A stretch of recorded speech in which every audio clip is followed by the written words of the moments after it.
Buenas noches, bienvenidos a un nuevo conversatorio de Vivir en el Poblado del Centro Comercial Santa Fe. Estamos muy complacidos de tenerlos esta noche acá, a pesar de la lluvia, de los trancones o tacos, para que ustedes hayan podido venir a acompañarnos con Víctor Gaviria. Víctor no creo que requiera mucha presentación. Víctor Gaviria es, para mi gusto y a mi juicio, el mejor cineasta de este país, un hombre que a punta de inteligencia, de sensibilidad poética y artística ha ido construyendo una obra completamente original, una obra polémica, una obra cinematográfica que ha trascendido a la realidad y que de alguna forma ha reinventado la realidad de Medellín. Víctor, ¿cómo estás? Bienvenido. ¿Qué más, hombre? ¿Cómo te va? ¿Estás bien? Tranquilo, bien. sereno. Sí. Okay. Víctor, mira, una de las principales características de tu cine es que tú trabajas con actores naturales. ¿Qué es un actor natural? ¿Cómo lo consigues? ¿Cómo trabajas con él? Háblanos de eso si quieres. Bueno, sí, tenés razón. Muchas gracias por estar acá. Gracias a Vivir en el Poblado. Gracias al Centro Comercial Santa Fe. Y he seguido, digamos, en el periódico los resúmenes que tú haces y ojalá estemos a la altura de lo que he leído allí. Cosas tan interesantes. O sea, este resumen lo vas a hacer tú y me lo vas a... El cine que realmente hemos hecho, porque yo te digo que la actividad del cine siempre es una actividad grupal, colectiva, o sea, no, es muy distinto al escritor que está todo el tiempo enfrentado a la tarea de escribir en soledad. Y la verdad es que hablar de estas películas, pues hay que hablar en plural, te lo digo. Pues lo voy a hacer así todo el tiempo y cuando no lo haga, pues ustedes lo van a entender, lo van a sobreentender. Porque el cine es una tarea, una aventura complicadísima, dificilísima, que uno realmente se invade de todas las timideces posibles para ir a rodar una película. Nosotros empezamos a rodar las primeras películas en el año 80. Incluso aquí está Luis Fernando Calderón, que era profesor en la Universidad de Antioquia, tenía un granolcito y pasaba por mí y pasaba por los otros amigos y íbamos a rodar los fines de semana.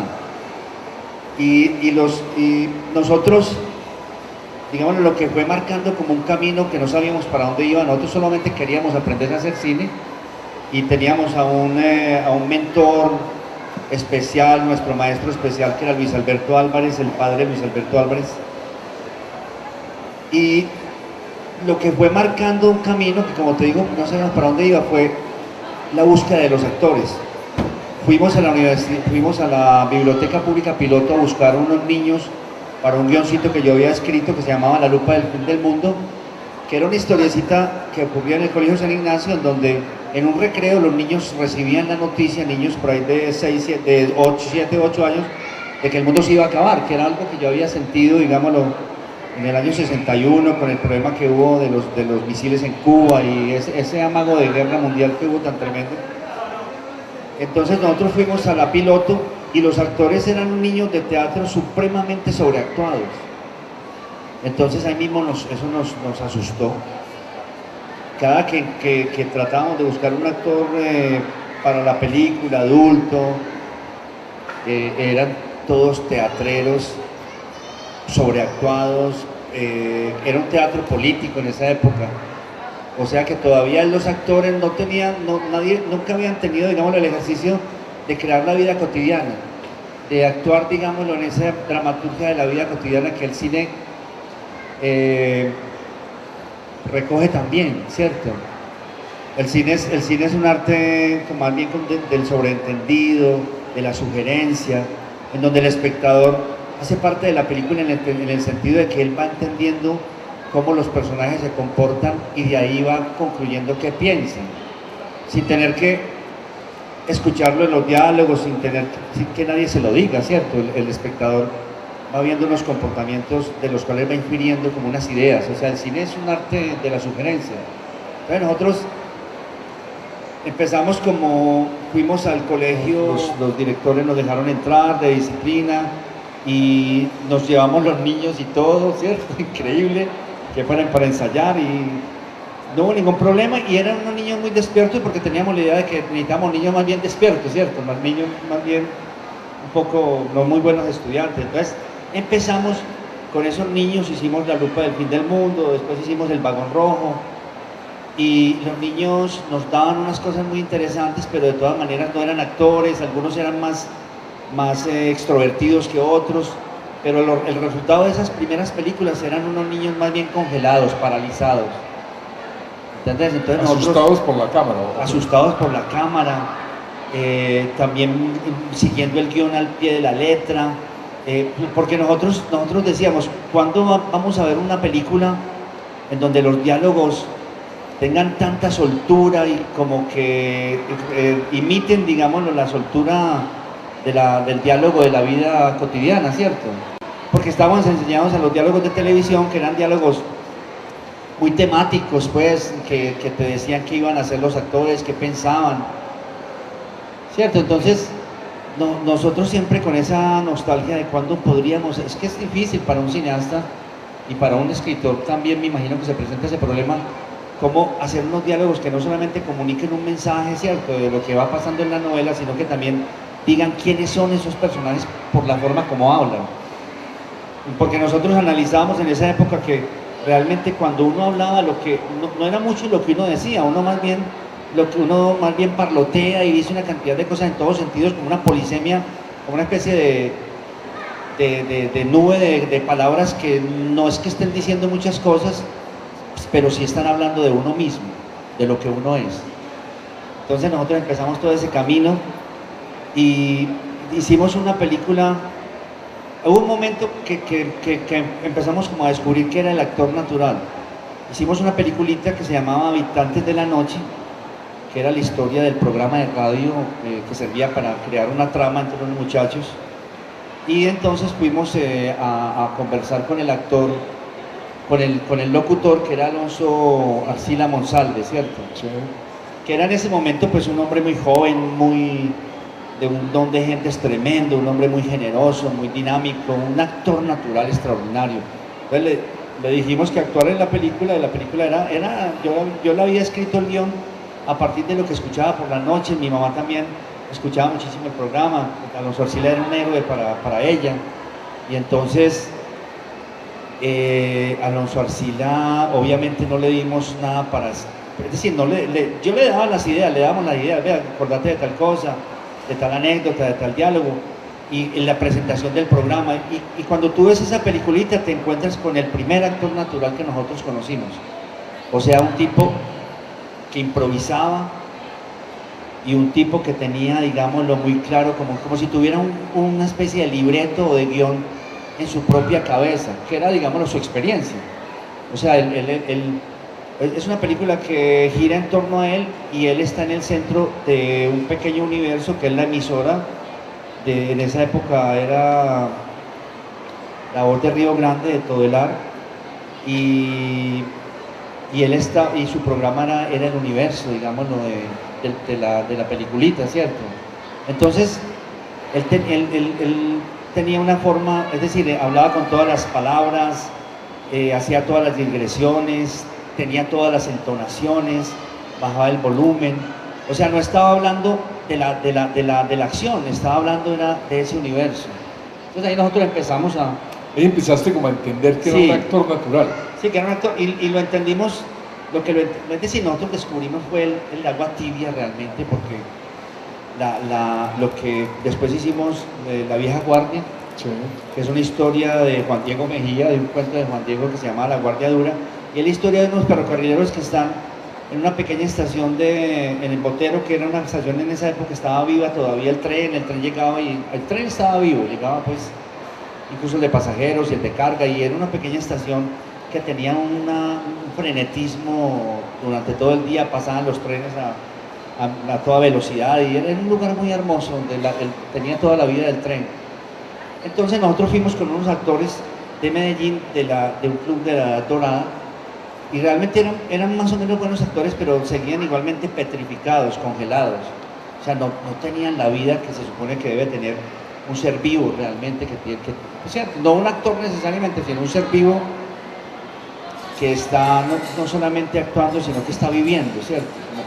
En las películas uno siempre tiene que estar pensando en dos cosas. Este personaje hace parte, digámoslo, de la acción de la película, pero al mismo tiempo tiene que manifestar el placer de estar vivo, ¿cierto? Entonces, mira, lo que descubrimos fue lo siguiente: nosotros no podíamos, pues eran actores muy petrificados, hasta que simplemente fuimos a buscar unos jubilados del ferrocarril de Antioquia en Belén, y cuando hablamos con estos señores, inmediatamente se nos abrió ese universo del ferrocarril de Antioquia que no lo habíamos encontrado en ninguna parte. O sea, nosotros teníamos como quien dice, un argumento muy sencillo, que era el argumento de un jefe de estación que peleaba con unos jubilados del tren y que tenían un club de la edad dorada en unos vagones, y él, por mortificarlos, hacía llevar los vagones. Entonces ellos, para que no se llevaran los vagones, quemaban un puente. Pero ese era el argumento, esa era como la acción así. Pero nosotros, digámoslo, el espíritu del tren, el espíritu del ferrocarrilero, ese mundo de los trenes, nosotros no lo conocíamos. Entonces, cuando hablamos con los jubilados, inmediatamente se nos abrieron miles de historias. Ellos eran realmente unos libros, digámoslo, eran unos tomos de información de la historia del ferrocarril de Antioquia. Entonces ahí descubrimos, les pedimos que actuaran y ellos empezaron a improvisar. Entonces empezaron a contarnos historias maravillosas del ferrocarril que de alguna manera no entraron en la película como tal, pero son como una atmósfera de la película. En esa película, La Vieja Guardia, tú ves que esos actores ya como que se soltaron, ya como quien dice tienen un espacio alrededor. Ellos ya tienen como quien dice una dinámica, un motor que los anima, que no es solamente el guión y el director, sino que el motor que ellos tienen profundo es la memoria sobre ese mundo, en este caso del ferrocarril. Usar actores naturales es una de las características de tu método de creación cinematográfica, y he entendido más o menos lo que es un actor natural. Ahora, ¿cómo reconozco yo a un actor natural? ¿Cómo haces tú para encontrar los actores naturales de tus películas? Yo te digo, por ejemplo, en Sumas y Restas, yo había conocido antes de ganarnos, digámoslo, la posibilidad de hacer la película. Pero te estás adelantando. No, sí, pero te voy a decir una cosa. Resulta que Fabio Restrepo era un escritor, me mostró un libro, era un narrador extraordinario. Entonces, como narrador, el libro de él, que después lo publicó Planeta, que se llama Verdugo de Verdugos, el hombre contaba las historias de su hermano, y en general todo lo que él cuenta es extraordinario. No sé por qué tiene un talento del narrador. Y entonces, cuando nosotros íbamos a hacer Sumas y Restas, él quedó muy triste porque el libro de él, pues como quien dice, quedó en espera. Se fue para la casa y hizo una improvisación con los hijos, la grabaron, y cuando me llegó la improvisación yo quedé aterrado. Me di cuenta que era el mejor actor del mundo, Fabio Restrepo. Entonces, ¿cómo reconoce un actor natural? Un actor natural es un buen narrador de su vida. ¿Sí me entiendes? No en el sentido de escritor ni nada, no. Ese es un punto clave para ti. Total. Entonces los castings yo no los hago, digámoslo, yo no pongo a actuar a nadie en principio, sino que yo me siento, porque, digámoslo, a partir de este trabajo con actores naturales, yo digámoslo, muchas veces empezamos las películas sin tener guión, sino que tenemos la curiosidad por saber cómo funciona un mundo, un universo. En el caso, digámoslo, de Rodrigo D., por ejemplo, ¿cierto?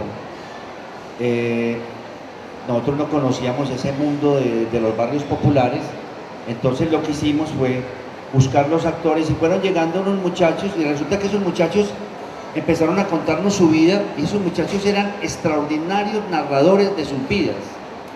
Pero sobre todo esto, Esteban Carlos, el narrador, en ese sentido, el narrador es buen narrador en el sentido de que habla de su vida. O sea, no es el narrador no es el cuentero universitario que cuenta cuentos de otras personas y que tiene un talento actoral. No es el narrador en ese sentido, sino el narrador que cuenta su vida. Entonces, esa característica, primero que todo, hace que uno reconozca que son buenos actores, no es sino que después los pongas a actuar. Inmediatamente son improvisadores, son recursivos. Para que un actor natural sobresalga en una filmación, debe contar con la aprobación absoluta del director. O sea, debe sentir que el director confía plenamente en él. Totalmente, total. ¿Tú haces eso? ¿Encuentras Sí. el actor y ya lo dejas? Digámoslo, uno encuentra unas personas que, bueno, uno le llama la atención por algo. Yo primero hablo con ellos, o primero hablamos con ellos, porque vamos recogiendo, como quien dice, toda la información sobre ese mundo, ¿cierto? Después uno los pone a improvisar, o mejor dicho, el solo hecho de conversar con uno, con una cámara, ya se van preparando como actores. Y después uno les hace muchísimas pruebas, es decir, yo le digo a un actor natural, yo le digo, vos sos el actor de tal personaje, vos sos ese personaje, pero obviamente hasta que aparezca uno mejor. Es una cosa hasta muy cruel. A veces, digámoslo, hay personajes como Fabio Restrepo que estuvo, digámoslo, yo sabía que era él, pero estuvimos contrastándolo y comparándolo con otros personajes durante muchos meses. Y él después me dijo que había sido muy cruel eso porque él nunca estuvo seguro.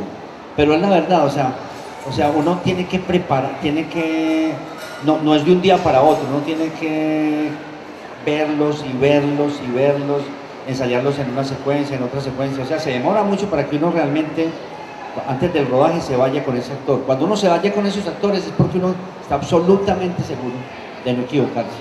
Rodrigo de No Futuro fue tu primer largometraje. ¿Cómo llegaste a Rodrigo de No Futuro? ¿Cómo fue la aproximación a esa historia? Cuéntanos lo que más quieras de esta película. Mira, nosotros Luis Fernando Calderón y yo escribimos el guión que se llamaba Rodrigo D. Y era un homenaje a Humberto D, la película neorrealista. Pero entonces Luis Fernando se fue para la universidad, nos separamos, de alguna manera Luis Fernando me dejó el guión a mí solo. Y entonces yo dije, vamos a hacer, no el guión que está acá, vamos a hacer una película sobre los jóvenes, sobre lo que está pasando en Medellín. Realmente era el año 86 y nadie sabía realmente qué estaba pasando. Pues había un desorden, había una cultura de la muerte, había una violencia desatada en todas partes de la ciudad, sobre todo ejercida y padecida por los jóvenes. Y entonces hicimos varias convocatorias para llegar, digámoslo, a encontrar a esos muchachos que nos contaran esa experiencia. Y hasta que de pronto, por unos contactos, una pelada que se llamaba Margarita, que se llamaba Rosa, un día me dijo, usted necesita los amigos de mi cuadra, era de Manrique, Guadalupe. Entonces llegó Ramiro Meneses y otro pelado que se llamaba Ramón Correa. Entonces Ramiro, un pelado punquero, muy serio, cuando yo lo vi me dijo eso. Y entonces era como otra gente de otro lugar. Pero a través de Ramiro y de Ramón sí era un ladrón. Ramiro era realmente un pelado que había terminado bachillerato, era punquero, un pelado muy pobre, sin papá, en donde la mamá trabajaba en un restaurante de una fábrica y bueno, era un hombre de una familia muy humilde, ¿cierto? Vivía por ahí en una piecita, como en un sótano. Pero un día llegaron los pelados que eran. Realmente llegó Joe Galvis. ¿Ah? Los bandidos. Llegaron los bandidos, sí. Entonces fue muy interesante porque yo me fui para el apartamento de Luis Fernando está acá, pero él le tuvo que ver mucho conmigo. Ahora le damos la palabra a Luis Fernando. Luis Fernando me prestó el apartamento. Sí. Entonces ya entramos al apartamento y resulta que nosotros nos sentamos en unos sofás ahí que uno se hundía mucho, que era muy difícil pararse. Y entonces los pelados no se sentaban ahí, yo pensaba que era por los sofás, porque hay los sofás que lo tragan a uno y que tienen que pedir una ayuda para que lo saquen. Y entonces yo les dije, muchachos, ¿ustedes por qué no se sientan? Entonces ellos me dijeron, no, lo que pasa es que nosotros nunca hemos entrado a sentarnos a un apartamento, nosotros siempre entramos a robar.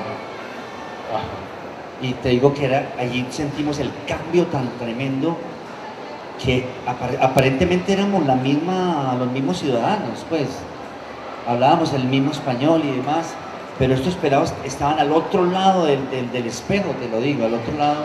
Después nosotros nos dimos cuenta, digamos, lo que al otro lado del espejo era la exclusión.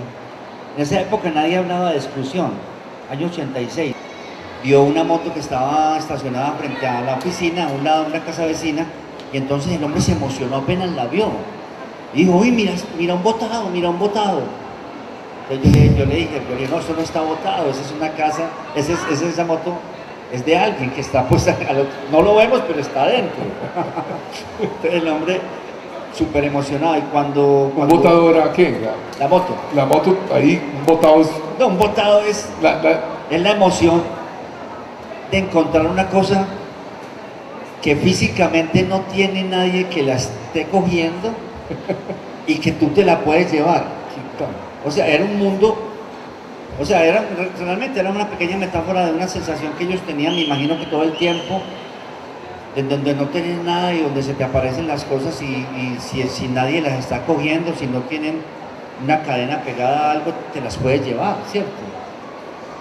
Y cuando estábamos pasando en el parque, que íbamos a tomar gaseosa, me impresionó que otro de los pelados se emocionó cuando vio a un vecino, digámoslo, de clase media. Eso es por Santa Gema, un parquecito ahí por Santa Gema. Y entonces el tipo mismo dijo, mira un paciente. Y yo, pero ¿cuál paciente, hermano? Yo, no, ya lo iban a atracar ahí. Entonces después la expresión cogerte quieto, que pues son palabras que en ese momento nosotros realmente nunca habíamos oído. Gonorrea, ¿cierto?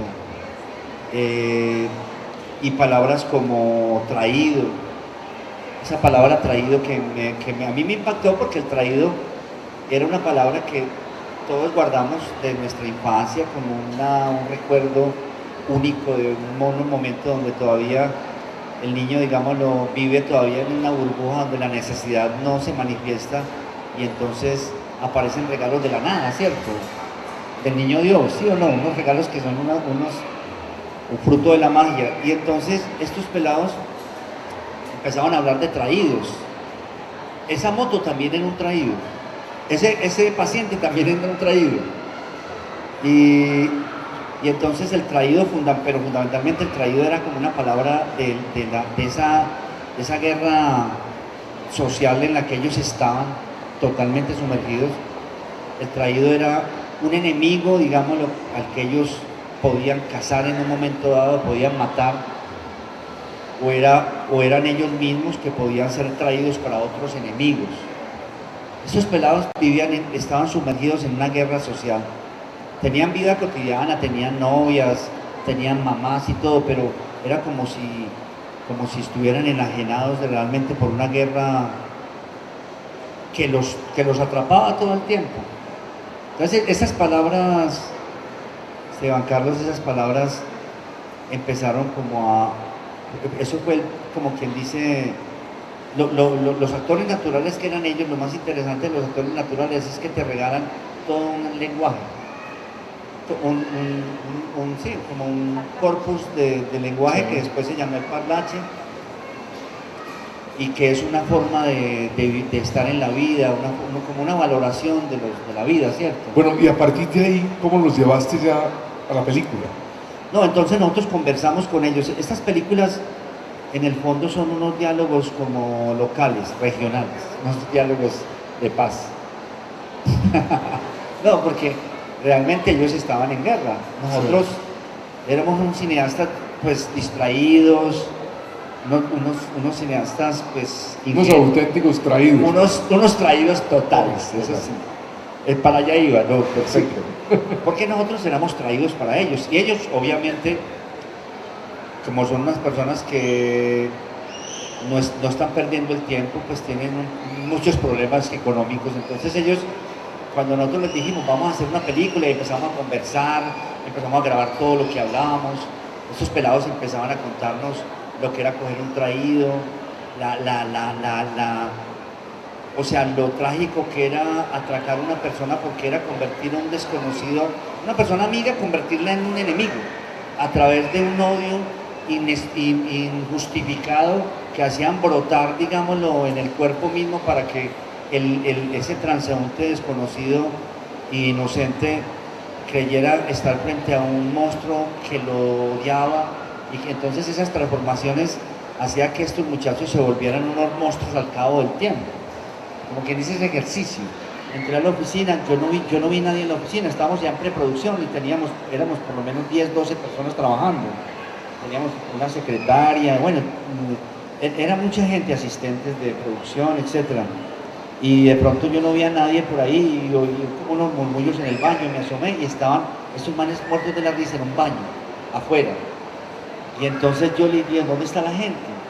Ellos ese día habían decidido cogernos detraídos a nosotros. Y entonces nos iban a robar todos los equipos y habían cogido a todo el mundo y lo habían encerrado con los fierros. En el baño.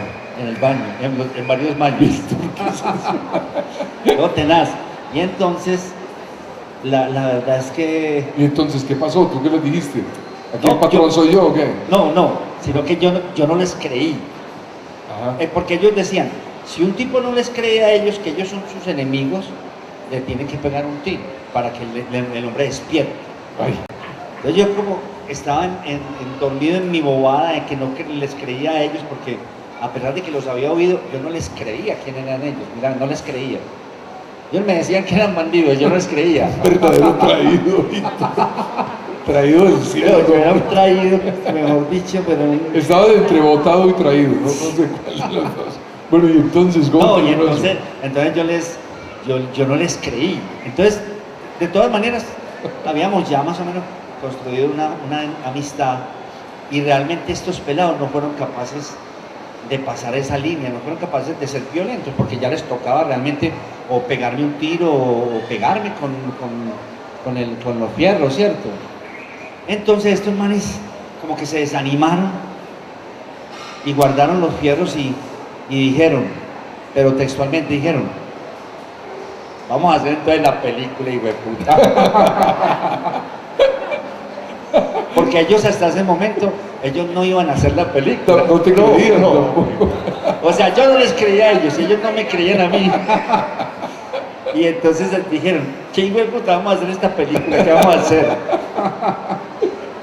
Ya ahí sí nos sentamos, pero nosotros quedamos asustados con eso. Y la verdad es que cuando estábamos en rodaje, pongan ustedes en mitad del rodaje, nos robaron todos los equipos. Ellos. Otro cómo, no se sabe. Pues, o sea, ¿cómo es que llaman eso? ¿Cómo es que se llama cuando la persona está dentro del informante? ¿Cómo es que llaman eso? El sapo. O sea, alguien desde adentro, siempre cuando hay un robo hay alguien adentro, hermano, diciendo cómo es la cosa, ¿cierto? Entonces ellos eran los que estaban adentro, le dijeron a otros amigos y nos robaron todo. Nos robaron 2 carros y todo ahí al frente de la oficina. Afortunadamente los equipos pues los teníamos asegurados, nos quedamos, pues lastimosamente tuvimos como, mientras el seguro nos pagaba, como 6 meses sin equipos. ¿Y se habías filmado? No, nosotros estábamos filmando en cine, los equipos eran equipos de video. Entonces ya nosotros estábamos muy en la película, pero... ¿Cómo se transformaban esos pelados cuando ya empezabas a filmarlos en la historia de Rodrigo D? Rodrigo D tenía un guión, ¿respetaste el guión original de Luis Fernando?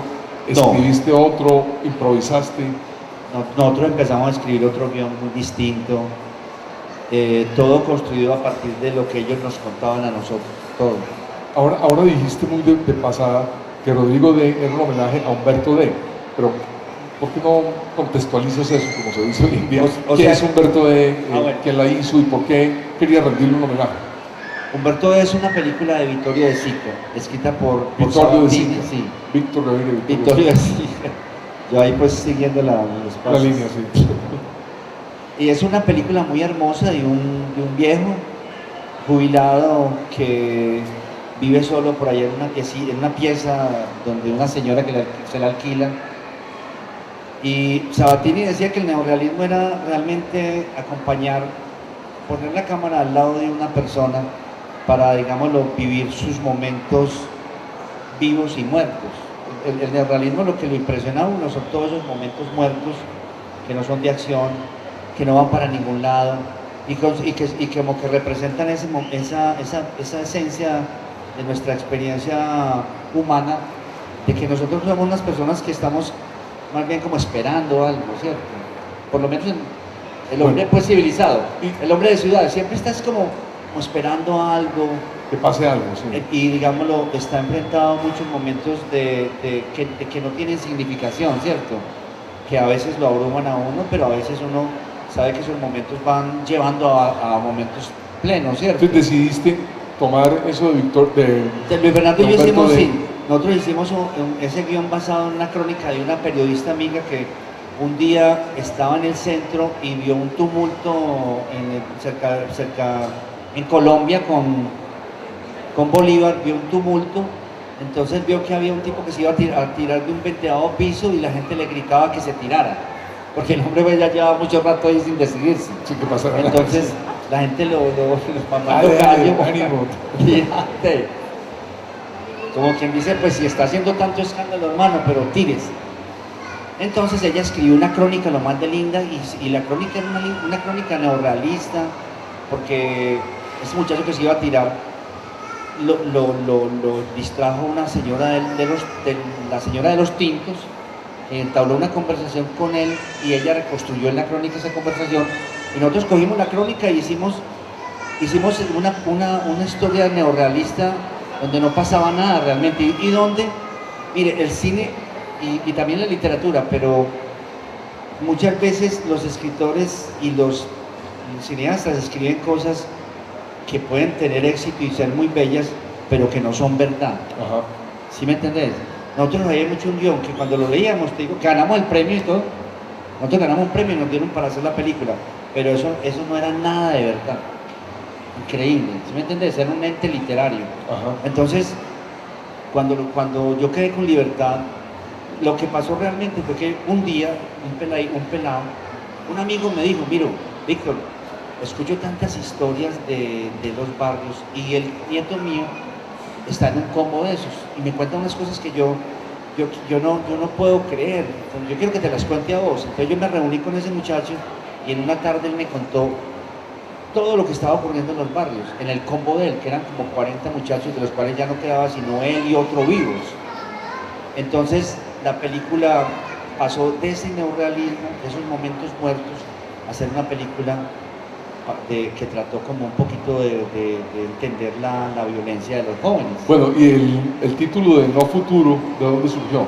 El título de No Futuro era porque la verdad es que estos muchachos vivían en un escenario donde la muerte estaba presente todo el tiempo, pero no era un cuento, pues no era, ellos cuando nos narraban eso era verdad, o sea, ellos sabían que tenían los días contados. Ellos eran hiperactivos, eran todo el tiempo como si tuvieran muchas cosas para hacer. Eran unos pelados que no hacían nada, pero no tenían tiempo de nada, porque eran muy hiperactivos. Y estaban condenados a morir muy jóvenes. Y la verdad es que cuando hablamos con este John Galvi siempre se quejaba de tener que ser ladrón, él se quejaba de esa vida, él no sabía cómo salirse de eso. Y él decía que lo iban a matar. Hasta que un día que iba para la oficina, iba con otro actor, con otro pelado pues que después fue actor, les dio por robarse una moto por allá que vieron botada, y con tan mala suerte que la moto no arrancó, y un grupo de muchachos y de gente que estaba en una tienda los cogió a pata y lo mataron a pata en la calle. Entonces nosotros empezamos, como quien dice, a enfrentar esas experiencias de estos muchachos, que no eran las nuestras, pero esos muchachos vivían a 2 kilómetros de nuestras casas, eran muchachos de Medellín, eran muchachos, pues no sé,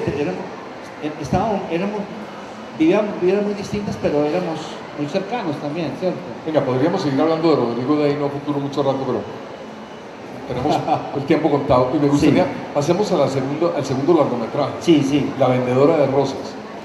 ¿Cómo te inspiraste con La vendedora de rosas? La vendedora de rosas nació una vez que fuimos, después de Rodrigo Day, fuimos algún día a hacer un documental a un internado de niñas de la calle. Entonces se llamaba Mamá Margarita, la niña era... Y yo conocí una niña de 8 años, una niña extraordinaria, se llamaba Mónica Rodríguez. Y entonces la niña, simpatiquísima, se subía a los árboles cuando yo la entrevistaba, entonces fue una cosa muy linda la entrevista con ella. Y ella me contó que era una niña de la calle, me contó rápidamente que era. Entonces yo no teníamos en ese momento proyecto y entonces empezamos a escribir. Yo escribí, digámoslo, basado en el cuento de Andersen, con las experiencias de esta niña, el primer relato de La vendedora de rosas. Un cuento que se llama La vendedora. El cuento se llama La vendedora de cerillas. ¿Cuál es la relación entre un fósforo y una rosa? ¿Cómo hiciste ese traslado de un cuento nórdico, medio de la nieve, a La vendedora de rosas? Fue como una intuición muy rara. Yo no sé por qué yo pegué las dos historias y al cabo después de cuando ya empezamos la película realmente, ustedes no sé si recuerdan el cuento de La vendedora de rosas, que es de la vendedora de cerillas, que es un cuentecito de una niña que la noche de Navidad no ha vendido unos fósforos que el papá le ha dado para vender y entonces está haciendo mucho frío y ella trata de calentarse con los fósforos, pero los fósforos son unos fósforos de fantasía, digamos, los maravillosos. Cada que prende un fósforo ella tiene una alucinación. Entonces resulta que yo no sé por qué yo sinceramente no sé por qué pegué las dos historias, pero al cabo cuando empecé la investigación me di cuenta, cuando entrevistaba a estas niñas, sobre todo a las niñas empezaron a contarme unas alucinaciones muy parecidas al cuento de Andersen. Imagínate que muchas de esas niñas, digámoslo, una en especial, había los primeros años, digámoslo, había vivido con la mamita, con la abuelita. La mamita era una señora que la defendía de la mamá porque esas mamás son muy bruscas, de pronto chocan muy fuerte con las hijas. Y entonces la mamá había muerto y ella había terminado en la calle porque la mamita había muerto y ella se fue a vivir con la mamá y la mamá tenía un padrastro y ella no aguantaba compartir el amor de la mamá con el padrastro y se fue para la calle y empezó a meterse a col. Y entonces empezó a alucinar, a construir unas alucinaciones en donde se le volvía a aparecer la mamita. Y la mamita le decía que dejara la droga, unas alucinaciones muy extrañas porque la alucinación misma va contra el origen de la alucinación, que es contra la droga. Y entonces que deje la droga, que vaya para la casa. Y entonces yo me fui dando cuenta que el sacol era una forma que tenían los niños, no solamente de protegerse, no solamente como apartarse, digámoslo, de la sensación de abandono que da la calle y de soledad que da pues su situación, sino que ellos construían como unas alucinaciones en donde volvían a encontrar personas que los habían querido. Entonces la droga era como un camino hacia los afectos, ¿cierto? ¿Cómo fue ese trabajo? Hasta donde voy siguiendo, escogiste actores naturales, aplicaste otra característica de tu método de creación que es ir creando el guión a medida que vas filmando. Eso te debe encantar a ti, pero a los productores les debe producir espanto, ¿no? Es un espanto, para mí también. ¿Dónde está el guión, Víctor? No, lo estoy rodando, ya te lo paso. No, incluso yo, por ejemplo, estoy tan errado en eso que muchas veces cuando veo guiones de películas y los leo, me asombro que la película sea igual al guión. Imagínate qué estupidez. Yo, pero ¿cómo así? Pero aquí está la película. Pero es que es el guión. La verdad.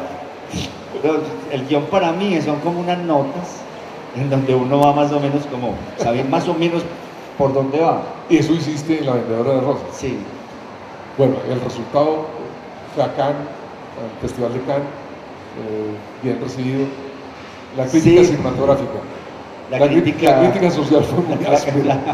La crítica de cine. Empezaron a decir que tú maltratabas la imagen de Medellín. Sí, es que después de Rodrigo D, yo me acuerdo que al día siguiente de llegar de Rodrigo D, que yo me encontré, fui a la oficina todo contento pues, y me encontré todos esos muchachos esperándome. los que no fueron a Cannes, ¿cierto? Sí. Y todos esos muchachos esperándome, aterrorizados, porque era la época que los jóvenes estaban matando policías y los policías estaban matando jóvenes. Sí. Entonces, estos pelados estaban aterrorizados porque no sabían ni cómo moverse, ni para dónde irse. No todos eran actores, sino amigos de los actores. Y desde ese mismo día me llegó un artículo diciendo que nosotros hablábamos mal de la ciudad. Mejor dicho, ahí mismo que llegamos de Cannes, te lo digo, ahí mismo empezó como quien dice la pela. ¿Y tú cómo manejas eso, Víctor? ¿Cómo reaccionas ante eso? O sea, uno en principio quisiera hacer otro cine, ¿cierto? Porno. Uno se siente culpable. ¿Quisiera hacer cine porno? Pues sí, necesita un actor natural. Digo. No, un cine como quien dice, como el que uno veía en televisión cuando era niño, Lassie. Sí, no quisiera ver ese. Porque es muy bueno que el mundo fuera así, ¿cierto? Sí. Entonces uno siente como una culpa, como un remordimiento, pero la culpa no es de uno, ¿cierto? O sea, la verdad es que todos quisiéramos que la vida fuera otra cosa y que las cosas pequeñas tuvieran un valor y que no tuviéramos pues esa experiencia en donde ya nada vale y en donde que es esa experiencia de esa especie de amoralidad y de la vida y todo. O sea, cuando yo me enfrento con todas estas experiencias de Rodrigo Dey y La Vendedora de Rosas, lo que me doy cuenta es que hay una ciudad en donde las costumbres no importan para nada. La costumbre de llegar a la casa, no sé, ¿sí me entendés? Sí. De tomarse el algo, de sentarse a ver televisión, de hacer las tareas, de salir a jugar con los amiguitos, las costumbres de graduarse, las costumbres de casarse, las costumbres de nacer. Eso, hermano, estaba abolido por completo en esos barrios. Todavía en muchos barrios. Y habían nacido otras costumbres que eran las costumbres del azar, del miedo, de la violencia. Entonces, yo siempre me hice de parte de esos muchachos que habían perdido todas las costumbres porque me parecía que estaban muy abandonados y que nosotros teníamos que dejar un testimonio de ese abandono de esos muchachos. Bueno, hiciste Rodrigo de No Futuro, luego La Vendedora de Rosas, pasó un tiempo. Supongo que pasó un tiempo, reflexionaste sobre esto y llegaste a Sumas y Restas. Sí, digámoslo. Estoy hablando solo de los largometrajes. Sí, no, está muy bien. Nosotros, hubo un momento en donde yo pensé que el tema del narcotráfico había que abordarlo. Había que abordar ese tema, ¿cierto? La verdad. O sea, nosotros habíamos hecho una película sobre la exclusión, habíamos hecho una película sobre un tipo de exclusión en los barrios, sobre otro tipo, digámoslo, de inexistencia social que son los niños de la calle. Y me parecía a mí porque, digámoslo, ese triángulo le faltaba un vértice importante que era la exclusión, la ilegalidad buscada por la delincuencia del narcotráfico, ¿cierto? Entonces cogí a un amigo, un amigo mío me contaba una historia. Un amigo mío estuvo narcotraficando y me contaba la historia, ¿cierto? Entonces yo decidí coger esa historia y hacer la película, hicimos el guión juntos y terminamos como ese triángulo, ¿cierto? Ese triángulo del narcotráfico.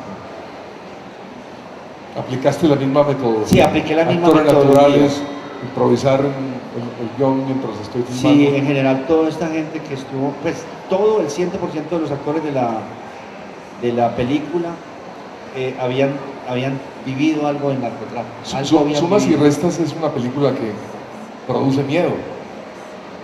Las escenas, hay una masacre en un bar, esas es natural que produzca miedo, pero por ejemplo, recuerdo una escena que a mí me produjo espanto cuando la vi, me paralicé en la sala de cine. Es cuando el protagonista sin querer, o uno de los protagonistas sin querer con el carro golpea la moto de un pelado que está ahí y lo que se desencadena enseguida es la muerte, pues, y la violencia. Sí. Y Dios mío, uno empieza. ¿Cómo hiciste para lograr esa atmósfera, que uno todo el tiempo está sintiendo ese terror que se vive ahí. No, los actores naturales te ayudan a crear esa atmósfera, realmente. Porque ese grupo de muchachos que nosotros escogimos como actores ahí, eran pelados que sabían que era ese, pues, ¿no? Que era ese. De los 3 largometrajes, ¿con cuál te sientes más satisfecho? De pronto con Rodrigo D. ¿En serio? Sí. Porque Rodrigo D fue una experiencia tremenda para nosotros. Fue cambiar, digámoslo, todo lo que pensábamos de la ciudad, fue encontrarnos con esa otra ciudad. Pero cinematográficamente, ¿no es mejor Sumas y Restas? Pregunto. No sabría. Lo que pasa es que Sumas y Restas es una película más de acción. En ese sentido, tiene más conexión con el espectador. Pues el espectador, digámoslo, está la primera parte de la película está viendo, digámoslo, cómo el espejismo del narcotráfico va envolviendo a este personaje, ¿cierto? Cómo él va creyendo que esa es una posibilidad de sumar en la vida, ¿cierto?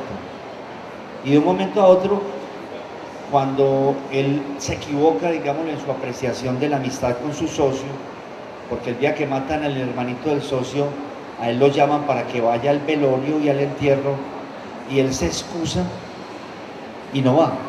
Y eso desencadena. Eso desencadena inmediatamente todo, porque entonces este socio narcotraficante no le perdona esa indelicadeza, esa indiferencia, esa insensibilidad, porque él era de otra, no sé, el personaje de clase media alta, el ingeniero, pertenece a una ciudad en donde uno puede dejar de ir a un no puede excusarse a un entierro de un pariente y no pasa nada. Y no pasa nada.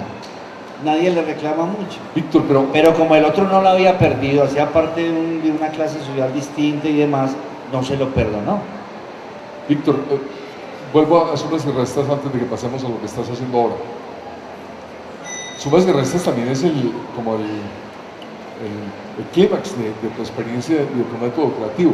O sea, ya dominas la escogencia de los actores naturales. Los 2 protagonistas de Sumas y Restas son un par de actorazos que te hacen sentir los extremos del asunto.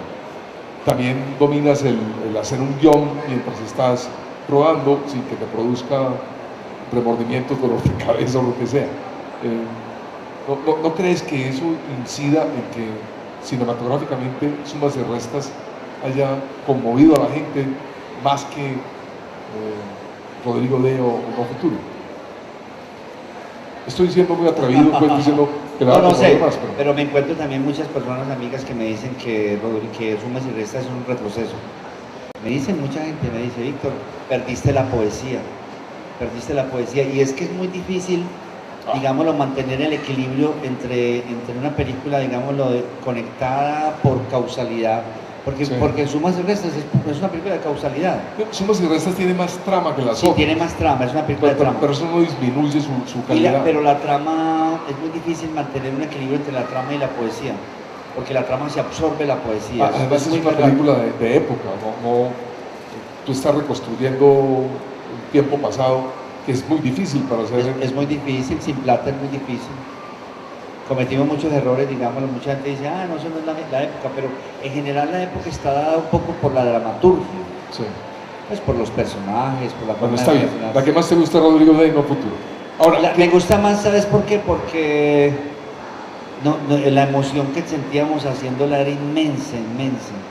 Sí, pero eso no es cinematográfico. Bueno, no, yo no digo así. Claro, que más emoción que los actores te estén atracando, mano arriba, voy a robar el equipo, eso es una emoción inolvidable. Pero es que me va a ir a Nicole Kidman atracando. ¿Qué estás haciendo ahora? ¿En qué película estás trabajando? Hemos como, lo digo en plural porque con mis amigos hemos buscado temas, hemos estado en muchas cosas tratando de hacer vainas que no han funcionado, y ahora estamos en una película que se llama La Mujer del Animal.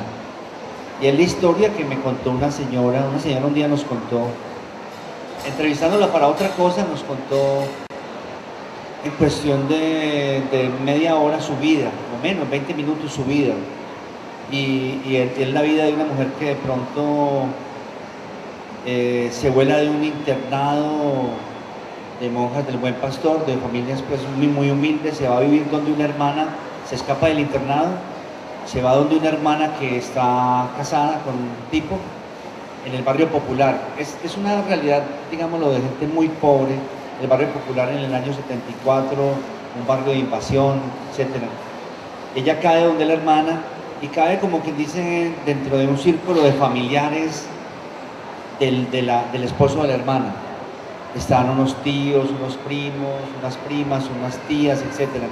Y entonces de pronto se aparece un personaje que se llama Aníbal, que le dicen el animal, que se ha volado de la cárcel y de pronto, pues nadie como que le advierte a ella realmente, no sé, la cosa se presenta como con una ambigüedad tal que el tipo empieza como a cortejarla hasta que un día se la roba de una pequeña fiestecita a la que ella va por metido.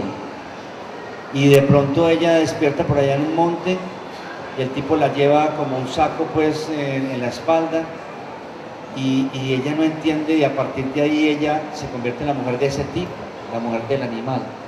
Vuelven al barrio y resulta que ella se demora 7 años siendo la mujer del animal hasta que lo matan a él. Y es una historia impresionante, pues es decir, lo que sufrió esa mujer, todos los maltratos posibles, pero lo interesante es cómo ocurrió eso delante de todo el mundo, cómo nadie pudo ayudarla, cómo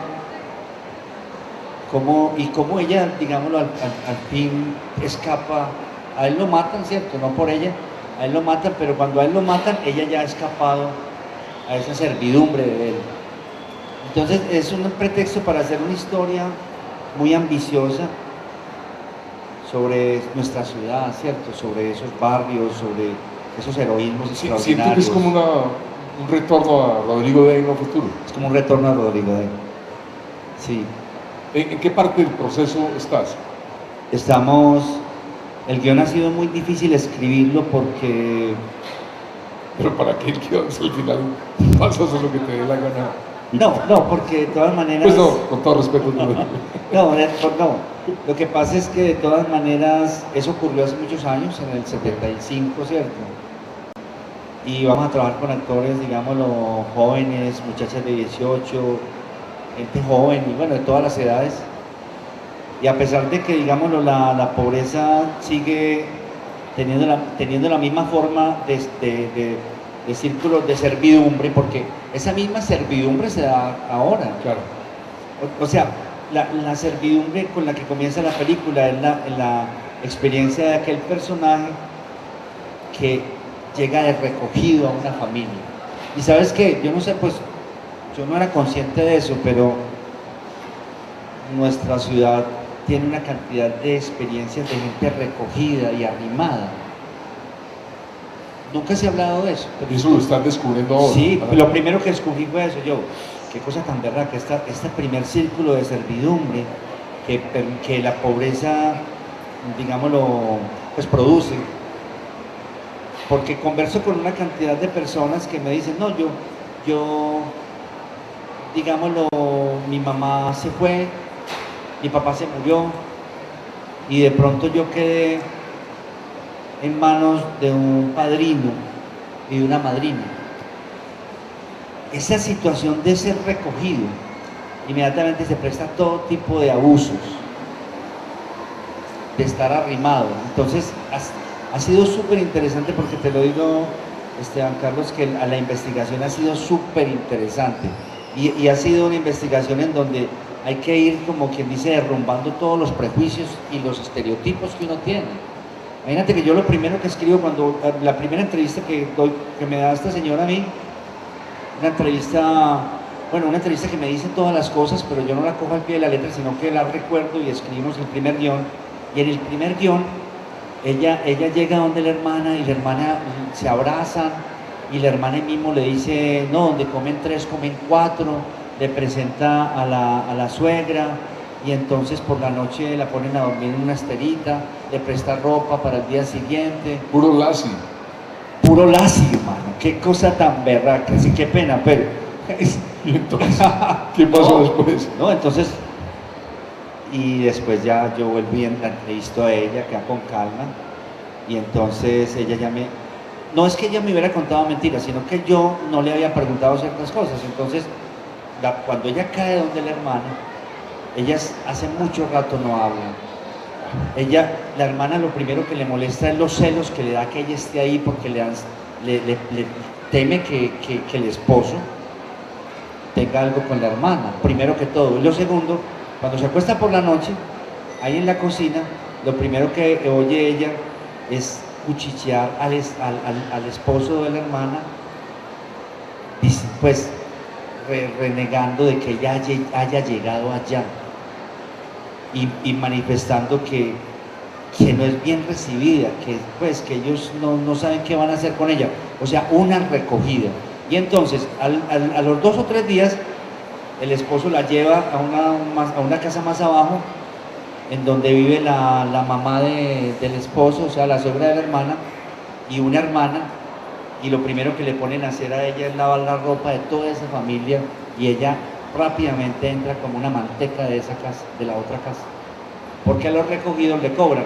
Entonces empecé a descubrir realmente unos círculos de servidumbre en donde hay una servidumbre muy fuerte, que es la del animal, la del man que se la roba, pero todo eso está en una cantidad de servidumbre, o sea, el cine como investigación. Ok, ¿Sí servidumbre y abandono, pues. Ya, sí. Ven, Víctor, ¿cuándo crees que empieces a rodar? Tengo mucho miedo de filmar porque hace mucho no filmo. Me volví un man pues que no habla sino de las películas, pero que no hace nada. Pero bueno, si pero de todas maneras el miedo de filmar no es nuevo. Siempre así. Siempre así. Y se te quita filmando, me supongo. Sí, se le quita uno filmando. Y sobre todo, a mí se me quita sobre todo cuando entro en contacto con los actores naturales. En ese momento del casting, cuando tú vas a buscar los actores, imagínate que tienes que hacer una película por lo menos con 100 personajes. Pues entre principales, protagonistas principales, secundarios, figurantes, pueden ser 100, 80. Entonces tienes que tener realmente mucha fe en que esos personajes están por ahí, empiezas a buscarlos, pero al mismo tiempo la emoción de encontrarse, yo te digo, porque en general las películas nos han convertido a todos nosotros en unas personas muy empeliculadas. Uno realmente vive empeliculado, uno vive en una burbuja peliculera, que no. Y entonces, cuando uno se encuentra a las personas de verdad en este ejercicio del casting, la emoción es extraordinaria, te lo digo. No es lo mismo, pues, o sea, debería ser una emoción igual a la de todos los momentos, pero es extraordinaria porque uno tiene la cámara y porque la persona está dispuesta a contarte todo y porque hay un contacto que lo permite la película, pero esa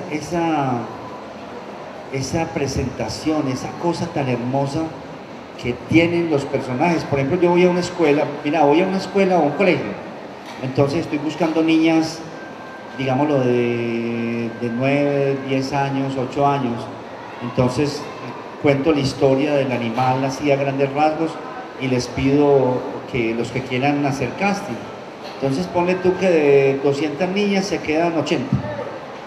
Cada niña de esas, yo le entrevisto solamente quién es, como no estoy, digámoslo, buscando el actor, sino buscando esa otra cosa que es el actor natural, esa emoción de cada persona que te cuenta, esa historia del narrador, te va dando fuerza y le va quitando el miedo a uno, realmente. Víctor, tú antes de ser cineasta eres poeta. Cuando tú y yo teníamos por ahí 22, 23 años, Víctor entonces se ganaba un premio de poesía, al año siguiente se ganaba otro premio de poesía y el semestre siguiente otro premio de poesía. Y el chiste que había era que díganle a Víctor que corra la vuelta de Colombia a ver si se la gana. ¿Tú has seguido escribiendo poesía? Sí, sigo escribiendo poesía. una poesía, digámoslo, un poco desmañada, no con una forma muy trabajada, porque la verdad es que pues no la trabajo realmente mucho, pero son como anotaciones. Yo traje antología poética de 78 al 2003, hace 10 años cuando dejaste de filmar. ¿Te gustaría leer algún poema? Sí, claro.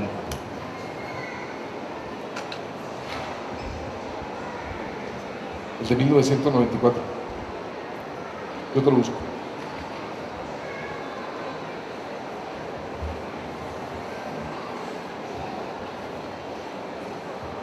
Bueno, este es un poema como un poco como con el ambiente de mi papá, que era de Liborina.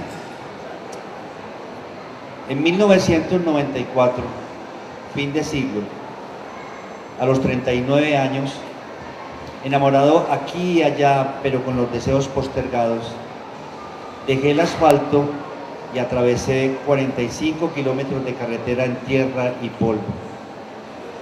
Fui hasta el pueblo de mi padre y convoqué a los espantos. Al comienzo no vi sino gente corriente, campesinos, tenderos y dueños de almacenes de telas y bisuterías, simples vivos que entraban en la mirada y luego salían empujados por su propio viento afanoso. Fui con vergüenza al cementerio, luego a casas deshabitadas, luego a los parques, cuando la alta noche los limpia de curiosos. Entonces fui a los solares de mi padre y mis abuelos, solares ajenos vendidos por mis primos, pero con secretos de familia, y convoqué de nuevo a los espantos y difuntos, duendes inmortales, ánimas animosas, perros pavorosos y aullantes y brujas burlonas que orinan desde las ramas con una lluvia de rocío oloroso, brujas niñas amigas de los gatos hambrientos, hombre de la mano larga llega hasta mí, hombre del sombrero ancho como el cielo, confía en mi cabeza, cúbreme, gritón, atruéname, duendes que tiran piedras y silban y molestan la paciencia, asústenme y sáquenme del marasmo y la borrachera de no ser nadie. Y los espantos me espantaron al cabo con sus trucos, aparecían y desaparecían de mi mirada como recuerdos de fiebre, como días pasados, como cosas mal hechas que se repiten. Me sacudían pero no despertaban, me espantaban pero no reaccionaban. Al fin llegaron los bultos, es decir, los espantos más primitivos e infantiles, los que asustan a los niños y a los que nunca han sido espantados porque no tienen el sentido del misterio profundo. Y los miré con cuidado, bultos que pasaban corriendo, bultos que se confundían con las sombras, y los reconocí. Eran algo tan cercano como mi hija, algo que se lleva en los brazos, un regalo, flores, un libro amado, una carta, un retrato o una foto, abrazado para que el tiempo no lo robe. Qué lindo, esa es la poesía que quiero recuperar ahora en el cine. Ven, hay otro que me gustaría, porque tiene mucho que ver con todas las historias que nos has contado de los muchachos.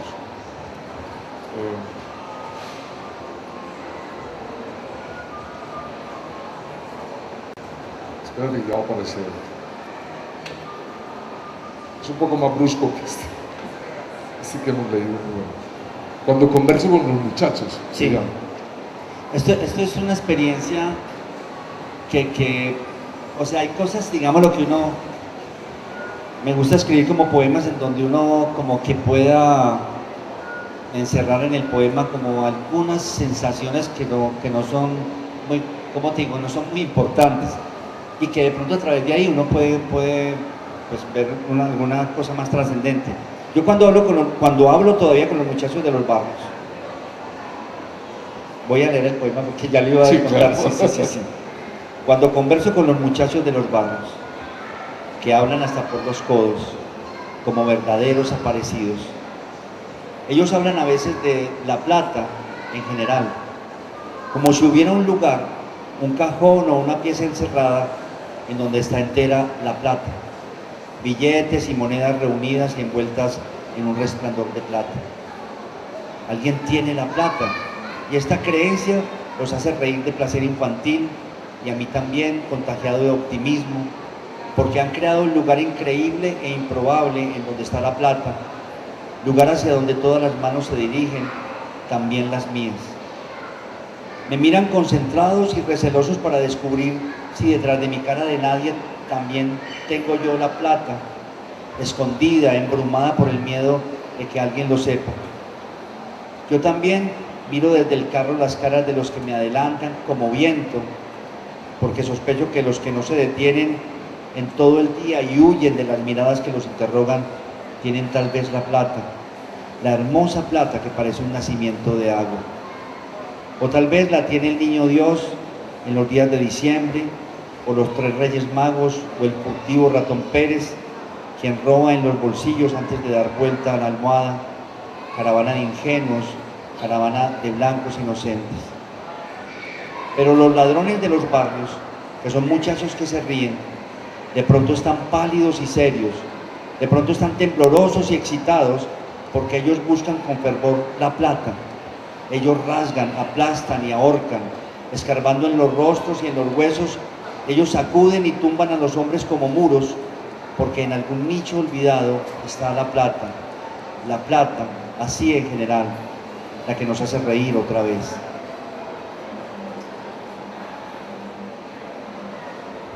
Esto le ocurrió realmente a un amigo. Yo lo escribí, pero después me di cuenta que le ocurrió a un muchacho que le regalaron, un muchacho en Zamora, que de pronto un tío le dejó una casa y entonces él la ocupó mientras tanto.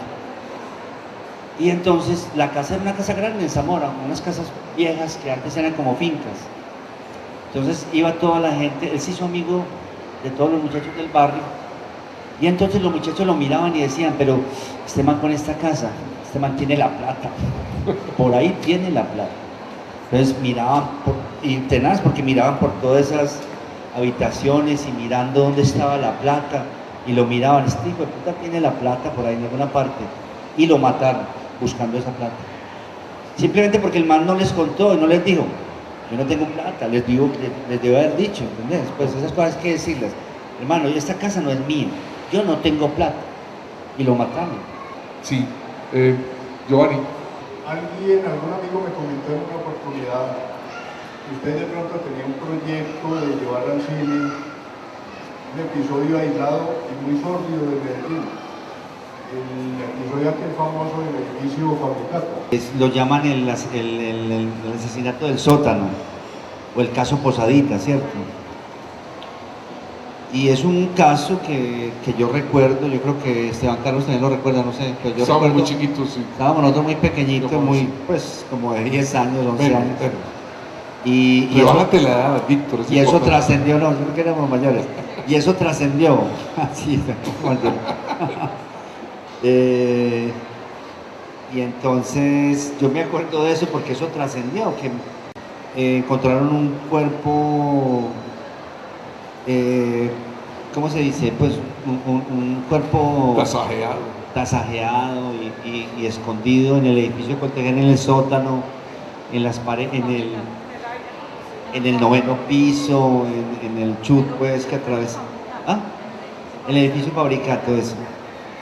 Y entonces el caso... El edificio Fabricato queda en la carrera Junín con el pasaje Boyacá, todavía existe.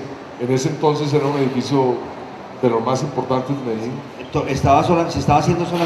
Se estaba construyendo el edificio Coltejer, sí. Y era como el emblema de la ciudad. Y una periodista escribió una tesis muy interesante. Luzopelia Jaramillo escribió una tesis que se llama La historia contada 2 veces. Y la tesis de ella, que fue laureada, ganó un premio nacional de periodismo como tesis de estudiante de periodismo, de comunicación social, yo la cogí y empezamos a trabajar. Y el tema es el tema, digámoslo, cómo ocurrieron las cosas, el tema también de cómo la ciudad reaccionó. Y bueno, el problema que tuvimos para hacerla realmente fue que la familia se acercó a nosotros y nos pidió que no hiciéramos la historia. La familia de la víctima. La familia de la víctima de Ana Gudelo. Y entonces nos pidieron que por favor, porque es decir, el asesinato destruyó esa familia completamente, la casa de... La ciudad como que eso es en el año 68.